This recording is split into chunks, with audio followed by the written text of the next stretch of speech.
అందరికీ praise the lord. ఈరోజు మనం ఈ వీడియో చూస్తున్నాం కదా. ఈ వీడియోలో ఓవైపు భూకంపం చైనాలోని హాస్పిటల్ భూకంపానికి కదులుతూ ఉంది. ఎవరైనా భూకంపం వచ్చినప్పుడు రోడ్డు మీదకి పరిగెత్తి తమ ప్రాణాలు కాపాడుకోవాలి అనుకుంటారు. కానీ ఆ నర్సులు తమ కంటే అక్కడ ఉన్న పసిపిల్లల ప్రాణాలే ముఖ్యమని భావించారు. ఏది ఏమైనా సరే వాళ్ళను రక్షించాలన్న ఆలోచనతో అక్కడే ఉండి బిడ్డల్ని క్రింద పడకుండా కాపాడారు. వారి సాహసం సీసీ కెమెరాలో రికార్డ్ అయ్యి వైరల్ అవుతుంది. ఆ నర్సుల సాహసానికి అందరూ మెచ్చుకున్నారు. ఈ వీడియో చూస్తున్నప్పుడు బైబిల్లో ఉన్న ఒక సంఘటన మనకు గుర్తుకు వస్తుంది. నిర్గమకాండము 1వ అధ్యాయం 15వ వచనంలో ఐగుప్తు దేశంలో ఉన్న షిఫ్రా పూయా అనే మంత్రసానులు గుర్తుకు వస్తారు.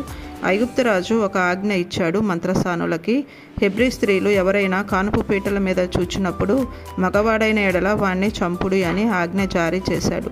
అయితే ఆ మంత్రసానులు దేవునికి భయపడి ఐగుప్తు రాజు ఆజ్ఞాపించినట్టు చేయక మగపిల్లలందరినీ బ్రతకనిచ్చారు. ఈ షిఫ్రా పూయాలు దేవునికి అంతగా భయపడ్డారు. అందుకే పరిశుద్ధ గ్రంథంలో వారి పేర్లు వ్రాయబడ్డాయి. పైన ఉన్న వీడియోలో 2 నర్సులు ఉన్నారు. ఇక్కడ కూడా 2 మంత్రసానులు ఉన్నారు. Praise the lord.